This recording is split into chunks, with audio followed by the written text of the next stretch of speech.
My name is Kundwani and I'm foraging. I'm on the ridge of the Helderberg Mountains, just outside Stellenbosch, and I'm doing a forage in a pine forest. Most of these plants that I'll show you today has been naturalized all over the world. All the dandelion, quite like rocket, it's your vascular system and liver support. You can use the whole plant. Be quite astonished by the amount of wild plants you can eat and graft. If you look at conventional grown produce versus organic grown produce, and then even wild food, that graft flips upside down, where conventional farmers obviously have to make money and they sell in mass.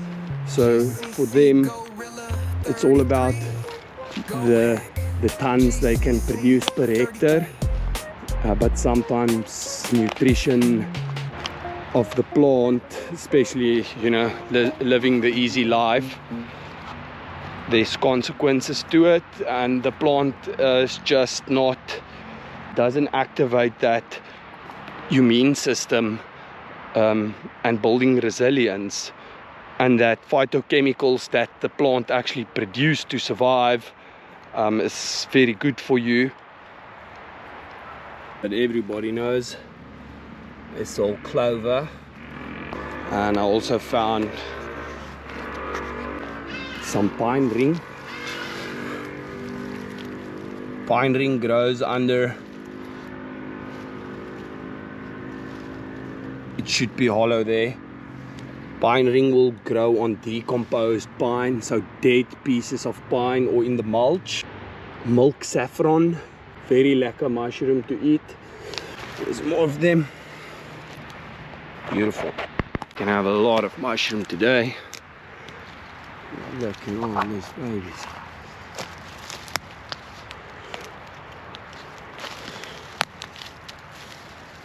Really educate ourselves on what's edible. Why would you go to the health shop and buy dandelion drops if you can have dandelion basically throughout the whole year? When you're foraging, you are tapping into a natural cycle. Come to understand there's certain times to consume certain things. I think the discourse is also we're living in a culture that everything is available 24/7. You can have everything accessible to you, and you'll end up poisoning yourself because you eat like a pig. You don't respect the cycles of nature and understand when certain plants or herbs, it's their time of the year and in full swing.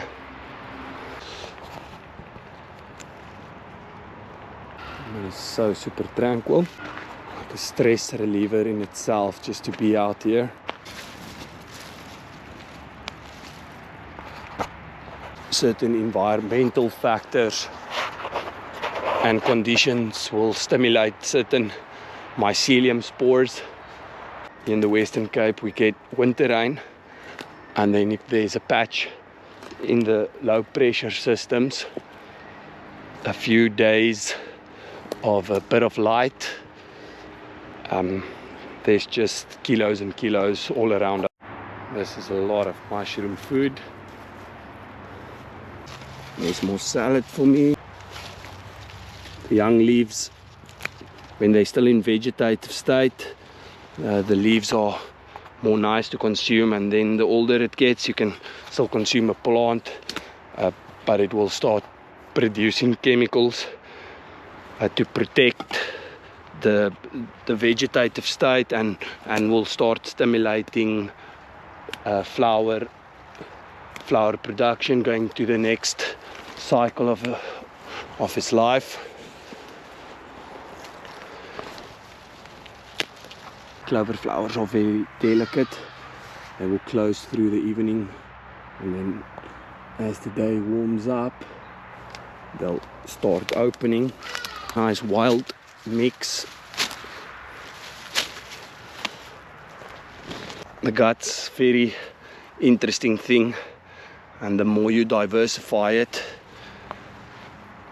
with all sorts of plants, it becomes more efficient in synthesizing all different chemicals and using all the enzymes to create the specific protein you need, or proteins you need.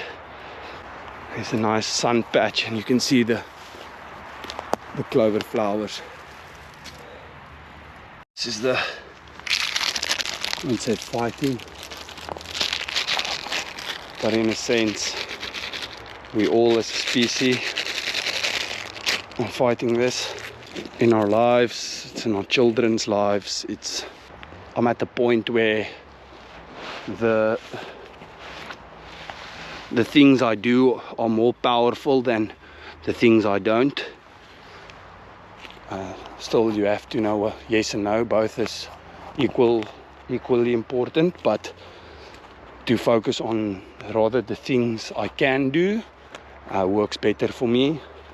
I have a sense of joy when I do the things I can. The simplest forms of biohacking are next level.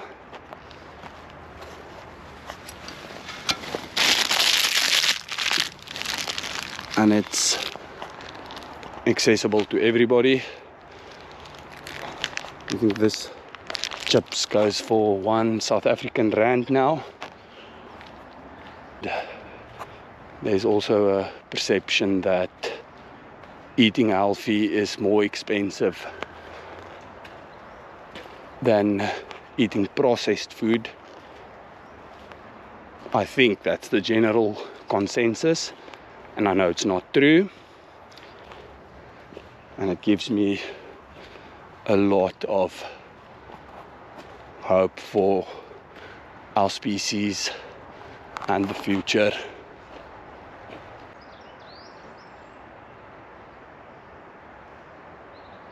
A little bit of pine needles as well. There was a time I was in full-blown rage about what they're selling us and how we believe the system. In one end, it's helped our species a lot to a foothold, and from there abundance could arise. There's some information that's not shared with everybody, and the masses are the ones that are on the short string of it. They have to eat the knick-knack diet. These days I can't change the world, but I can change my own consumption, and I can make my own little choices to bring me joy, and it works better than changing anybody. Is a waste of time, because you'll just turn your back and somebody else will change that person again.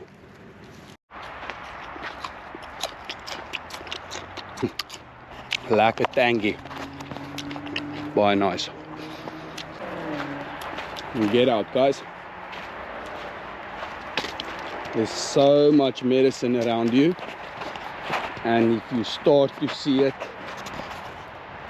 bark, flowers, seeds of trees, plants that's growing around you, you'll be astonished if you if you get to see what I see, you won't believe that our prefrontal cortexes have swallowed all this bullshit that they've been telling us. Got some blackjacks. Even gesoute tuiniers. En trek jou bossies uit en dan sal ek daar staan en kyk.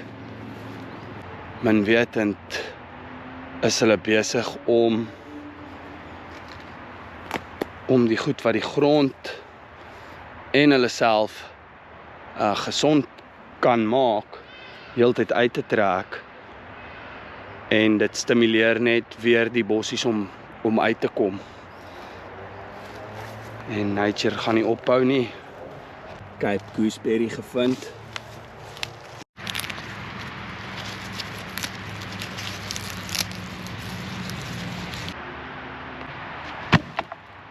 Every single organism I observe